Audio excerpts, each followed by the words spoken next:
Hi, I'm Dave. I have a home, and I have a family, and I have tons of projects.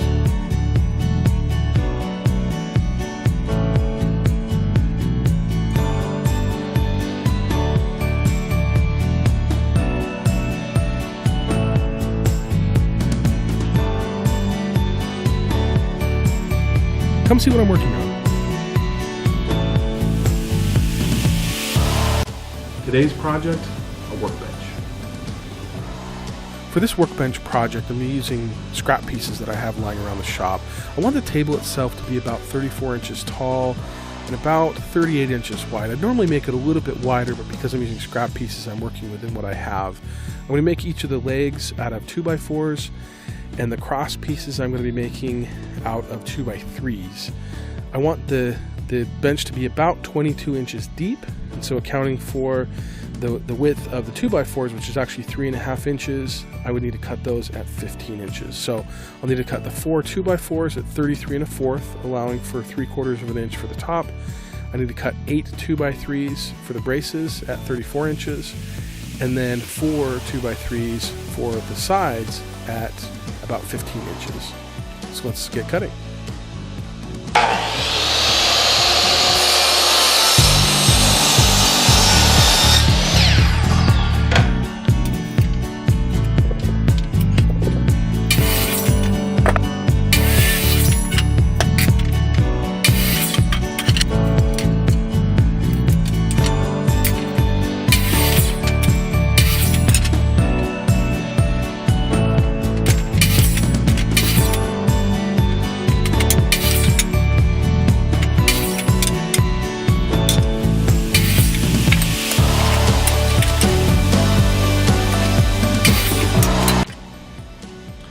Now that I've got all my pieces cut, the next step is to prepare for the joinery.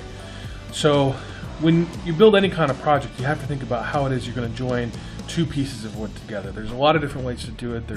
You've heard of mortise and tenon. There's all sorts of different types of joints, and all of them have different purposes and different strengths and weaknesses. The type of joinery or type of joint that I'm going to use is pocket hole screws, and it's really quick. It's really easy. Anyone can do it. And it doesn't take a lot of time. I mean, that's really the key. Is it's quick. So, with this piece, the braces of the 4 legs that are going to be on each side are not going to have any screws into them. The only places I'm going to use screws is going to be the crossbars on the front and back, and then the 2 sides. They're going to be joined kind of like this, and this is where the joint itself, the screws are going to screw into. So in order to use the Craig jig, you've got to know a couple different things. It's important that you set the depth appropriately, and it's also important that you set the depth at which the screw is going to screw in appropriately, or else the screw's not really going to hold the way it needs to hold. So Craig provides this kind of nifty wheel that helps you see exactly how it is you need to set your Craig jig in order to get the right results. And so if I take my nifty little decoder ring wheel here and set it to 1.5 inches, it tells me that my jig setting needs to be set at 1.5 inches, and the screw length that I need to use is 2.5 inches. So I have right here 2.5 inch screws. That there's different types of screws depending upon what type of wood you're screwing into. This is just, your run-of-the-mill white pine or framing lumber. It's a softwood, and so you can use softwood screws. If you ever do any work with a hardwood like an oak or a maple, you're going to need to use a different type of screw, or else the joint is going to split. And so for these, again, 1.5 inch jig setting and 2.5 inch screws. So I'll set it to 1.5 inches. I'll set my drill bit in here. I'll look to see what size screw length, 2.5.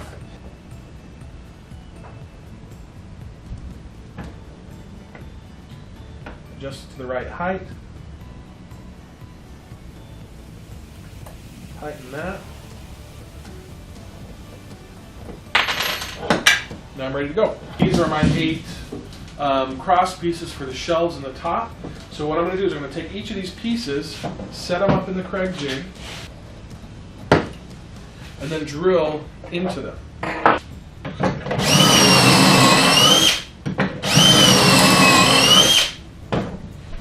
Again, make sure that as you turn it around, you're screwing into the same side that you did on the last one.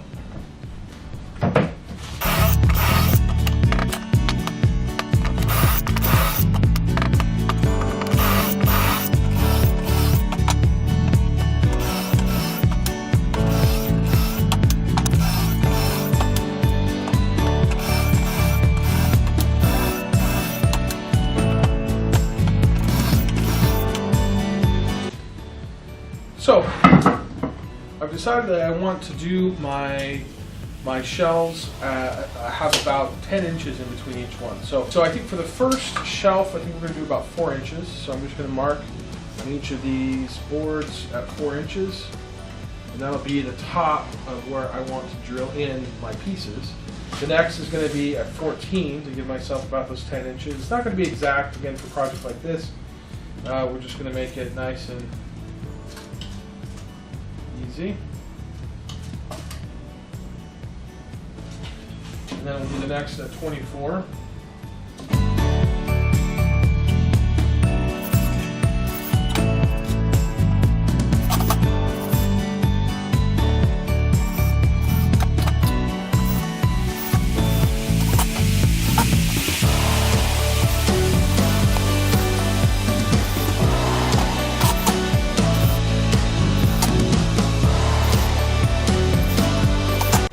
Now that my front and back are put together, it's time to connect with the side braces.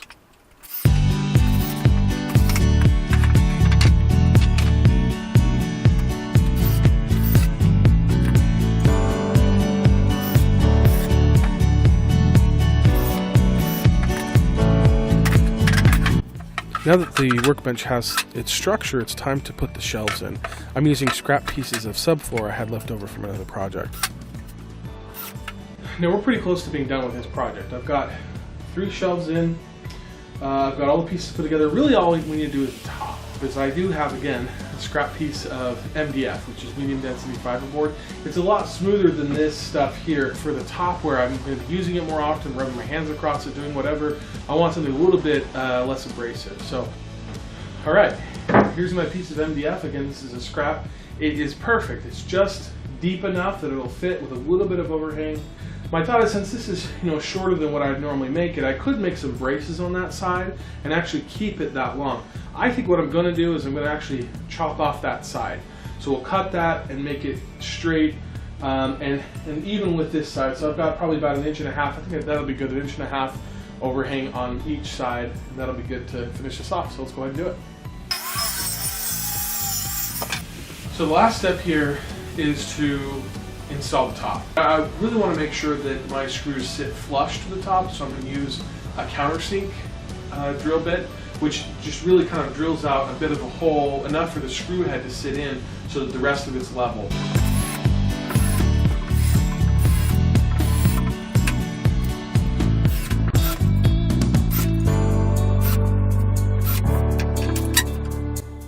So there you have it, a simple workbench, something that you could use to store tools or paint or whatever you wanted to store. This same technique, the same structure could be used to build almost anything really. You could build shelves for a garage or for a storage room.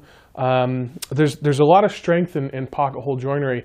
It's a simple thing, it's easy, it's not real complicated, and something that really anyone can do as long as you have a pocket hole jig. Craig is the jig that I use, and it's a jig that most people use. There are other jigs out there. It can be a little pricey if you want to buy a nice one over $100, but it's well worth it. I use it all the time. So I hope you enjoyed that. I hope that you learned something, and if you did enjoy it, please make sure to like and subscribe. Thank you so much. We'll see you next time.